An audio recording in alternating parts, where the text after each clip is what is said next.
Hello students, स्वागत है PKM academy में और शुरू करते हैं आज का नया टॉपिक। कल हमने सीखा था बैलेंस ह्यूजेन ब्रिज और आज सीखेंगे अनबैलेंस ह्यूजेन ब्रिज। बताओ बैलेंस की कंडीशन क्या है? बैलेंस की कंडीशन क्या होती है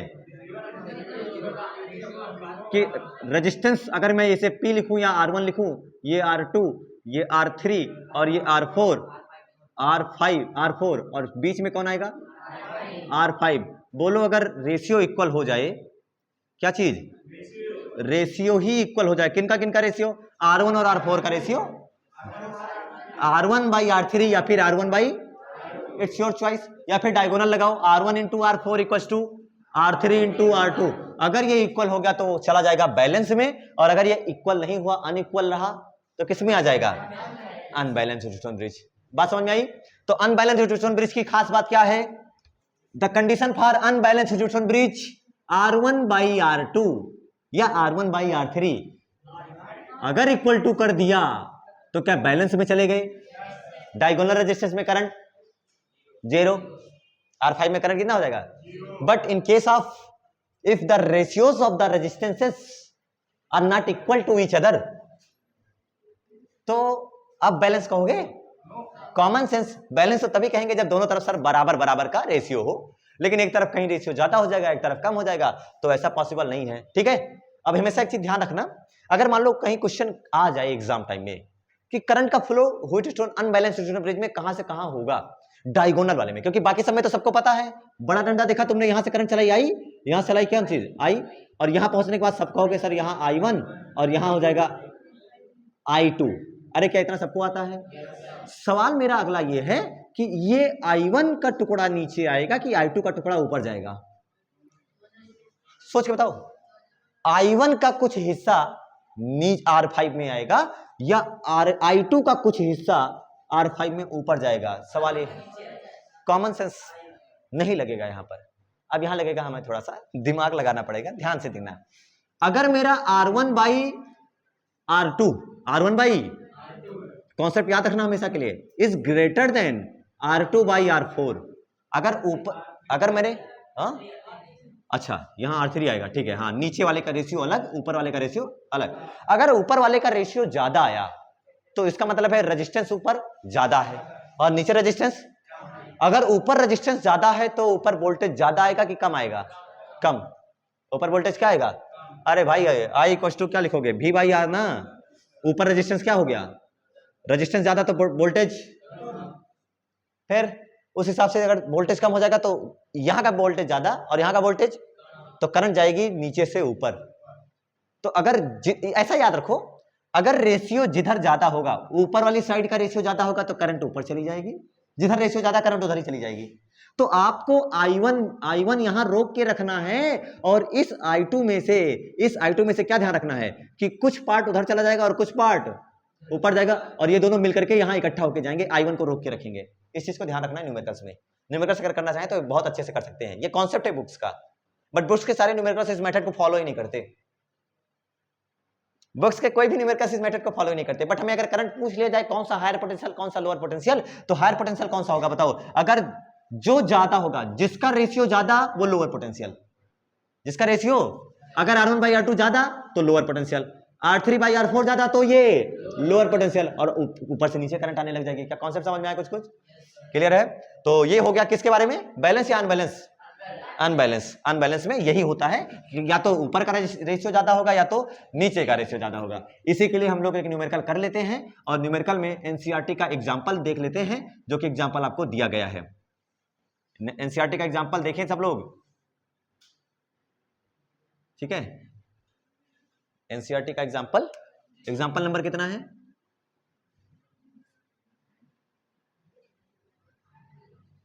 अरे एग्जांपल नंबर कितना है ये पूछा मैंने, सब लोग मुझे क्वेश्चन बताने लग गए। ये चलो साइड ले लेना, ABCD, ठीक है, ये हो गया। चलो बताओ AB कितना है? 100। AB कितना है? 100 ओम, और ये 10 ओम। अच्छा ये वाला, ये 5 है, ये 60 है, ये 5 है। खुद ही देखो बैलेंस है अनबैलेंस है?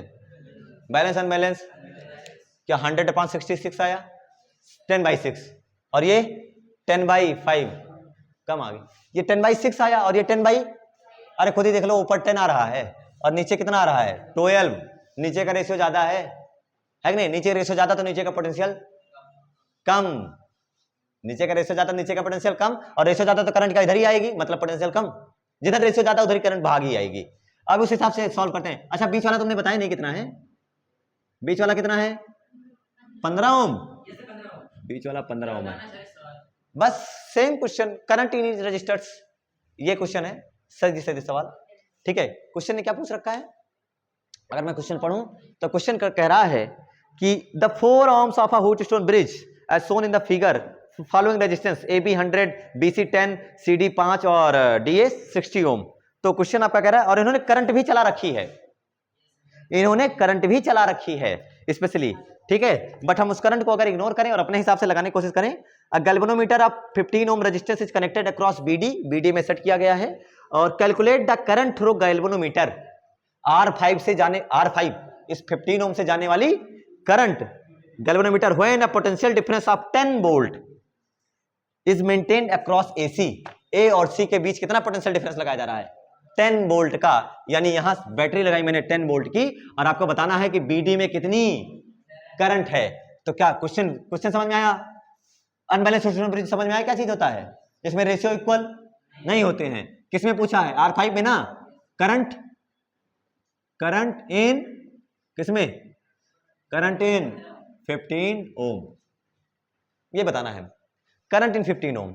तो आओ कोशिश करते हैं, देखते हैं हम बता पाते हैं कि नहीं, लड़ते हैं जंग, और अनबैलेंस न्यूटन ब्रिज जो कि बहुत बड़ी चुनौती होती है, शुरू करो, करंट चलाओ इसमें से आई, और ये आई यहां तक पहुंची। अब सबके पास, सबको पता है आई को जाने का दो रास्ता, एक यहां जाएगी I1 और यहां चली जाएगी I minus I1, short trick समझो ध्यान से, कौन जाएगी यहां पर I माइनस, ये सब समझो, खुद से करंट चलाना सीखो, और ये टेक्निक, ये अकल तुम्हें आनी चाहिए, क्योंकि इससे तुम्हें वेरिएबल्स में कम डील करना पड़ता है, ज्यादा वेरिएबल नहीं आएंगे। अब ऊपर जाएगी I1 तो नीचे जाएगी I माइनस I1, अब यहां तक कौन आ रही है I1, कौन आ रही है I1, अब ध्यान से देखो, और यहां कौन आ चुकी है I माइनस। अब इस चीज को हमेशा ध्यान, या तो इसमें से करंट इसको दे दो, या तो इसमें से करंट इसको दे दो, ये मत करना कि इसमें से भी ऊपर दे दो, ऊपर से भी नीचे ले आओ, दोनों का टक्कर कराओ, ऐसा नहीं होगा। एक सर्किट में केवल करंट की केवल एक ही डायरेक्शन सेट रखना है।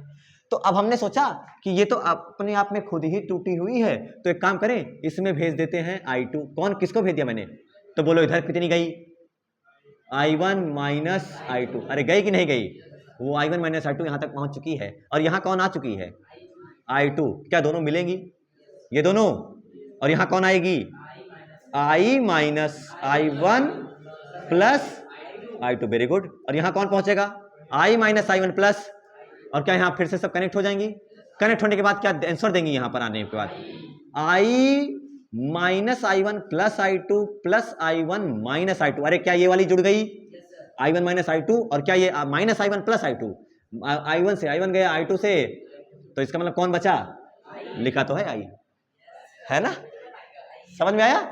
तो करंट को डिवाइड करना क्या समझ में आया, कैसे करंट डिवाइड करा जाएगा, करंट को डिवाइड करने का तरीका, रुको और इंतजार करो, दूसरी करंट को आने दो, इस चीज का ध्यान रखो, ये कॉन्सेप्ट रखो कि वहां पहुंचने के बाद अब ये नहीं इधर से भी चला दे सर, उधर से भी चला दे, किसी एक से चलाना, एक सर्किट में केवल एक करंट। अब बताओ क्या जंग लड़ी जा सकती है, क्या जहां से चले वहीं पहुंचे, क्या पोटेंशियल जीरो हो जाता है, कौन सा लॉ है, फर्स्ट सेकंड, पोटेंशियल जीरो हो जाता है तो सेकंड लॉ है भाई, तो लगाओ सेकंड लॉ, इसमें KVL लगाओ, क्या KCL तो लग गया, KVL लगा दो, और क्या मुझे कौन सी वैल्यू पता करना है, करंट इन 15 ओम, बोलो I1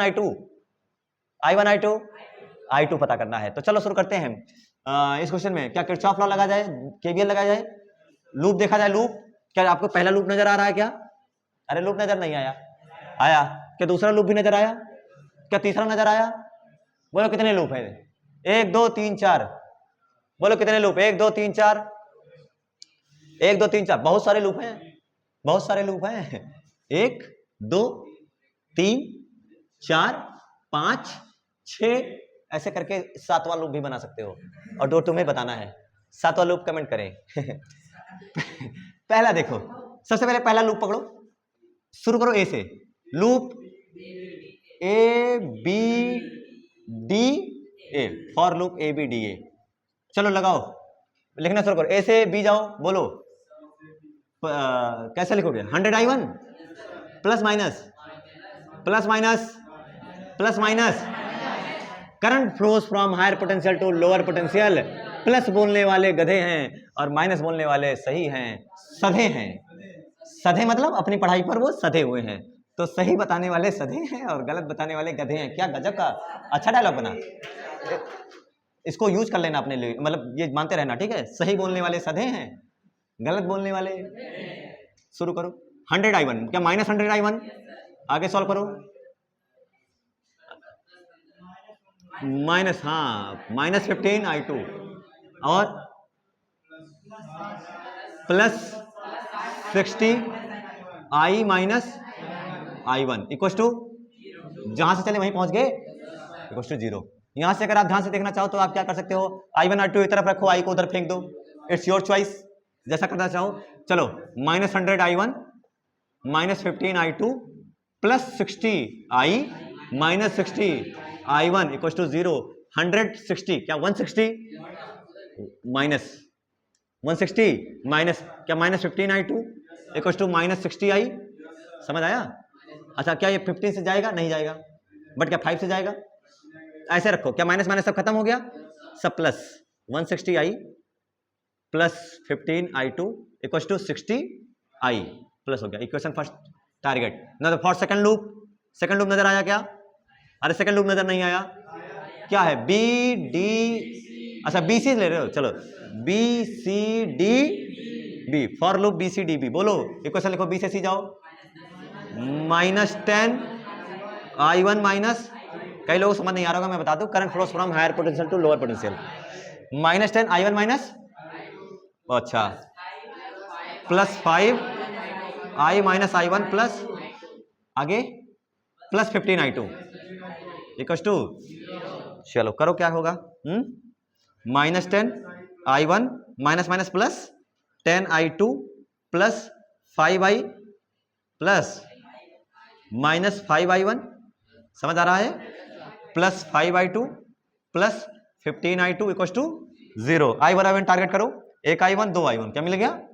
10 5 15 minus 15I1, 10I2 5I2 और 15, क्या 15 5 20, 20 प्लस 10 30I2 और I टारगेट करो। I कहाँ नजर आ रहा है? केवल एक ही I है क्या? प्लस 5I, क्या उधर गया माइनस 5I? अरे उधर भी तो माइनस है, तो माइनस 5I। अब माइनस कॉमन करोगे तो क्या हो जाएगा? 15I1 minus 30I2 equal to 5I। ये क्वेश्चन, अच्छा ध्यान से देखो कितने वेरिएबल्स हैं, 1 2 3। क्या I1 अपना वेरिएबल है अलग, I2 अलग वेरिएबल है, और क्या I खुद में वेरिएबल है? I मिसिंग है, और फाइंड आउट क्या करना है?